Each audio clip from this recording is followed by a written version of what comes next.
Well, we're into the month of May, so it's time for our monthly market update. We'll talk with Bill about the latest Fed meeting. Also, mortgage applications are up. We'll talk about what's on his radar and what he's paying attention to this month coming up next.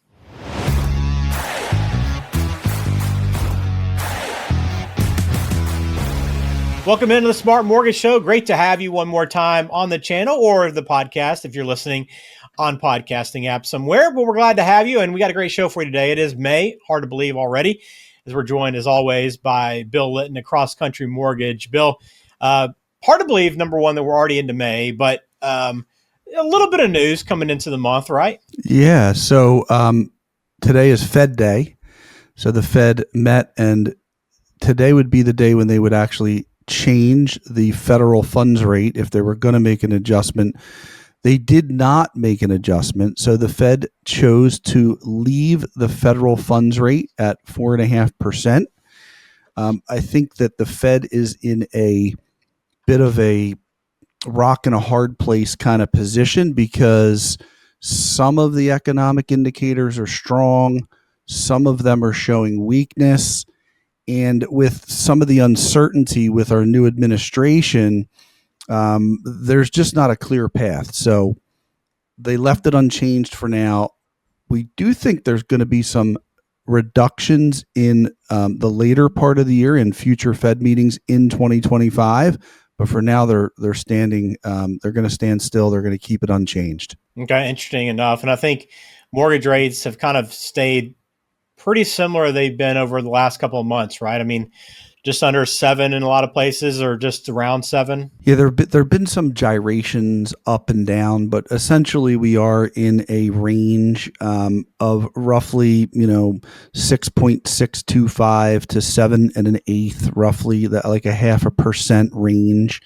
So things keep bouncing within those limits, and the Fed is in a decreasing rate cycle, so they are lowering the federal funds rate, and we think they're going to continue in that direction. So the Fed does want 30-year mortgage rates to be lower, and they usually get their way. The question is, how long is it going to take? The other question is, does anything pop up, any new variables, any extenuating circumstances that change the direction and the outlook? Yeah, it's definitely something to watch. Again, learn more at smartmortgageshow.com and get in touch with Bill if you have specific questions about what's happening. But I did also read, Bill, in the headlines that mortgage applications are up in recent weeks. And I think they've been up for the most part year over year, despite a lot of this uncertainty in the economy. Yeah, so very interesting. Mortgage applications are up in our specific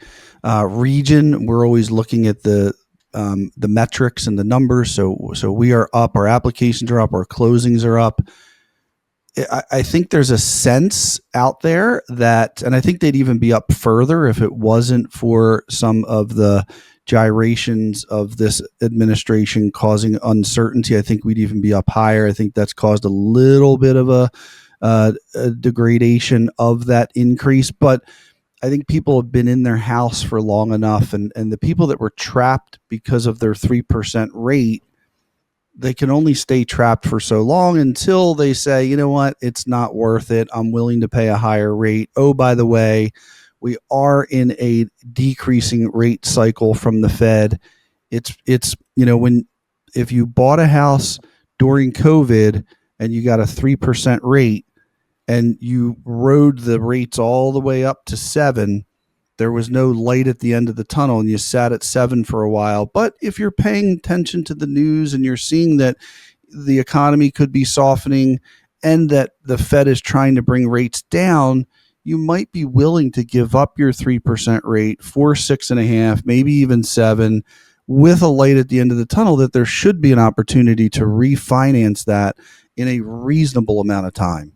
Yeah, definitely something to keep an eye on for sure. And I think just overall, Bill, with less uncertainty about tariffs, and then also about, I think still a lot of employers are concerned about potential layoffs. So some people I think have been hesitant because of the future job change possibility or being laid off. So a few things to kind of keep an eye on as we move forward. But I guess overall positive for you, I think, and just positive for the market, is the real estate market, home buying market, to see those numbers up, right? Yeah, absolutely. And one other thing to note there is, I think you bring up a really good point. And, jobs are central to all of this, and job security and sentiment around jobs. So there is a sense that we're going to, reshore a lot of jobs that are highly skilled, and that could help with incomes.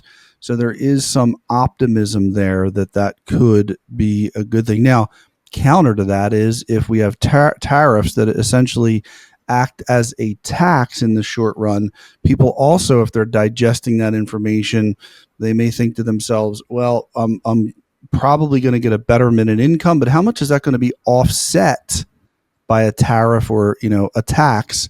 And I think that what we're seeing is a shade in the direction more of the optimism, and therefore numbers being better. There's uncertainty, but I feel like there's more optimism in a lot of ways. Yeah, I'd love to hear that. Well, Bill's office there is located in Chadds Ford, Pennsylvania. Again, Cross Country Mortgage. I'm just curious, as we kind of finish up this market update, Bill, has there been any common themes from people you've talked to this month? Any kind of specific questions that you're hearing more often than others, or anything you're keeping your eye on the rest of the month? Well, we do hear people asking with, some of this, drastic or extreme policy from the current administration, like what is that going to do to the rates? What does that mean for the market? And I think the market doesn't fully know. This is a once in 100-year type of dynamic. So we don't have a lot of data to, history repeats itself, but if you don't have the history to go back to, it's hard to know. So we're watching it minute by minute. We do believe that in the short term, there could be some inflationary concerns, which are not good for interest rates, because the arch enemy of a mortgage bond or a mortgage rate is inflation. But it's a one-time inflationary increase. It's not a compounded increase like we saw over the past few years. So that we feel like could be transitory. It could kind of flow through the market.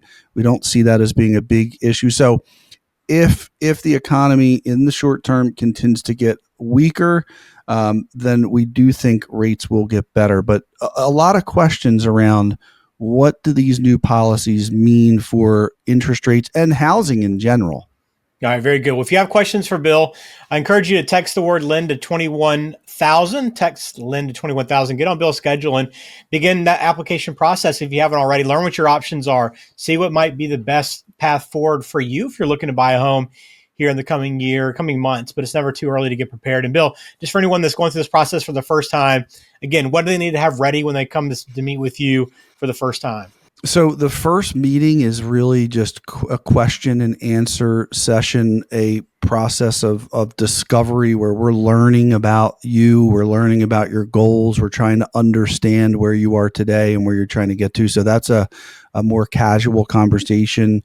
You don't really need to prepare much at all. We're going to have a lot of questions. You'll probably have all the answers to those questions. If you don't, we'll make a list for anything that's outstanding and we'll follow up on that as we go through the process. All right, very good. Again, learn more at smartmortgageshow.com or just text the word Lynn to 21,000.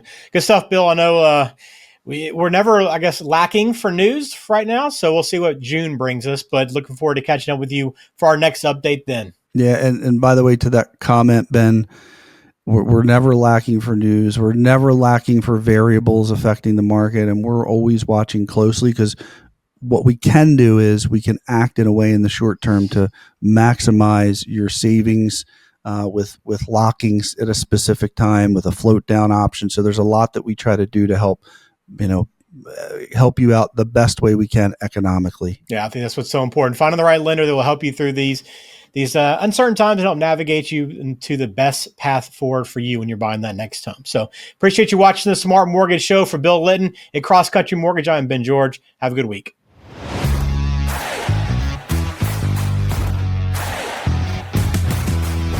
This program is for informational purposes only.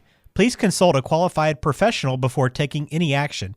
Bill Litton is a loan advisor and regional president with Cross Country Mortgage, NMLS number 147060.